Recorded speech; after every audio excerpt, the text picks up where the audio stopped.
ही आहे आपली Ertiga VX CNG आणि ही गाडी चाललेली आहे 1,40,000 किलोमीटर आणि आपण आपल्या गाडीचे जी क्लच प्लेट आहे ती चेंज केली आहे. मी तुम्हाला एका मिनिटात दाखवतो की कोणकोणते पार्ट या क्लच प्लेटमध्ये चेंज केले जातात. तर बघू शकता सर्वात पहिली गोष्ट ती म्हणजे की गाडीचं क्लच सिलेंडर. हायड्रोलिक क्लच असतो या गाडीमध्ये, त्याच्यामुळे हे क्लच सिलेंडर आपल्याला या गाडीमध्ये चेंज करावं लागतं. प्रत्येक क्लच प्लेट चेंज करतो त्यावेळी. तर हे बघा, हे अशा प्रकारचं सिलेंडर याच्यामध्ये येतं जे आपण चेंज केलेलं आहे. त्याची किंमत आहे 3,871 रुपये. हे आपल्याला क्लचचा पार्ट आहे. त्यानंतर आणखीन एक हे आहे, ही आहे आपल्या गाडीची प्रेशर प्लेट. बघू शकताय ही प्रेशर प्लेट आहे. ही पूर्णपणे इथून जळलेली आणि याच्यावर स्क्रॅच वगैरे आलेले आहेत. बघू शकताय ही प्रेशर प्लेटसुद्धा आपल्याला चेंज करावी लागते. तर त्याची जी किंमत आहे ती आहे 1,658 रुपये.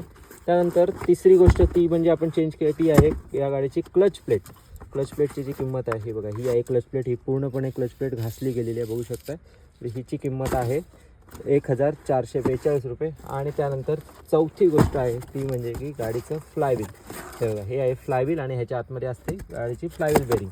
तर ह्याची जी किंमत आहे ती आहे 2,990 रुपये. तर हे 4 पार्ट आपल्याला मोठ्या म्हणजे 10,000 रुपयाला पडलेले आहेत आणि बाकी लेबर चार्ज आणि ऑइल धरून एक 13,000 ते 13,500 रुपयापर्यंत आपल्या गाडीची पूर्णपणे क्लच प्लेट चेंज झालेली आहे. जर तुम्हाला जर क्लच प्लेट चेंज करायची असेल तर तुम्ही सुद्धा करू शकता आणि तुम्हाला इतका खर्च येऊ शकतो. तर कशी वाटली छोटीशी व्हिडिओ कमेंट करून नक्की सांगा. धन्यवाद.